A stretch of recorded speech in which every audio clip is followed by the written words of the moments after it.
So let's get right into it. There's this book that completely changed the way millions of people, including myself, think about money. It's called Rich Dad, Poor Dad, and it's all built around the real-life story of its author, Robert Kiyosaki. As a young boy growing up in Hawaii, Robert had two father figures who shaped his entire financial future. One was his biological father, a highly educated man with a PhD who held a secure, high-paying government job. Despite his impressive intellect and steady income, this dad constantly struggled with bills and died with very little to his name. This was his poor dad. It's not that he was a bad person, he just had a traditional and ultimately flawed view of money. On the other side of the coin you have his rich dad. This was his best friend's father, a man who didn't even finish the 8th grade. But here's the thing, this dad went on to become one of the wealthiest men in Hawaii. He didn't have the fancy degrees or the safe job, but he possessed a completely different understanding of how money works. He saw the world not as a place to earn a paycheck, but as a system of opportunities to build wealth. Rich Dad taught Robert the secrets that the wealthy pass down to their children, secrets that are almost never taught in schools. And honestly, it's a game changer. So, what does it actually mean to have money work for you? For Poor Dad, and for most people, the financial strategy is simple: work a job to earn a salary. This salary is active income. You actively trade time and effort. If you stop working, the money stops coming in. People get trapped. They depend on their paycheck. Their lifestyle centers on that paycheck. Fear becomes the primary motivator. Fear of not paying the mortgage, fear of losing their job, fear of not having enough. It's a defensive financial life, playing not to lose, not to win. Rich Dad had a different mindset. He saw a job as a short-term solution to a long-term problem. His goal: use earned income to buy or create assets. Assets are soldiers in your financial army, working 24/7 to generate passive income. Rental property brings in rent checks every month. Stocks pay dividends. A business generates profit without you. This is money working for you. Build systems that make money independent of your direct involvement. Huge difference in how they view paychecks. Poor Dad gets a raise and thinks, great, now I can afford a bigger house, a newer car.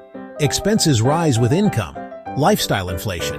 Even six-figure earners can feel broke, running on a pricier hamster wheel. Now, this is probably the most important lesson in the entire book, and it's so simple it's almost criminal. You absolutely have to know the difference between an asset and a liability, and you have to spend your life buying assets. That's it. That's the secret. Rich Dad's definition is incredibly straightforward. An asset is something that puts money in your pocket. A liability is something that takes money out of your pocket. It's really that simple. Just look at the direction of the cash flow. Is money flowing to you or away from you? Because this is where most people get it wrong. The biggest example? Your primary residence, your home. We're all taught that buying a house is the best investment you can make. But according to Rich Dad's strict definition, if you live in it, it's a liability. Why? Because every single month, it takes money out of your pocket. The cash flow is all going one way, out. It doesn't generate any income for you. The asset that Rich Dad is talking about is a property that you rent out to someone else. That is an asset putting money directly into your bank account. So, the second key lesson here is the absolute necessity of financial education. Poor Dad was a brilliant man, but honestly he was financially illiterate. He believed in academic education, sure, but he kind of neglected to learn the language of money. Rich Dad, on the other hand, despite his lack of formal schooling, was a genius when it came to finance. He understood that the subjects you need to master to build wealth are financial statements, investing, markets, the law. And he always stressed that your most important asset is actually your mind. The more you learn, the more you can earn. Now, this brings us directly to the third lesson. Mind your own business. What he means is that you need to distinguish between your profession and your business. Your profession is what you do to pay the bills. That's how you earn active income.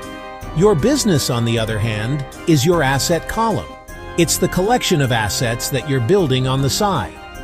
Use your paycheck to build your own business, not just to pay your bills. All right, let's talk about something that sounds complicated, but is actually a huge advantage for the rich: corporations.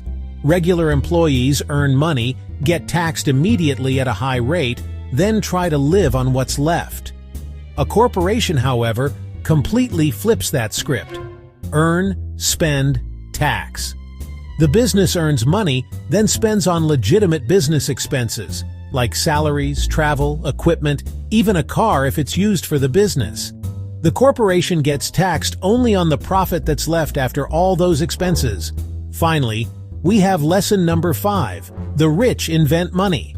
This might sound a little crazy, but it's about creating value where others see nothing. They are basically waiting for a good deal to come to them. The rich don't wait. They actively go out and create their own deals. Here's the practical tip. Start small. The first step is to build your financial intelligence. Tonight, instead of watching Netflix, spend 30 minutes learning your mind is your greatest asset. That's the secret.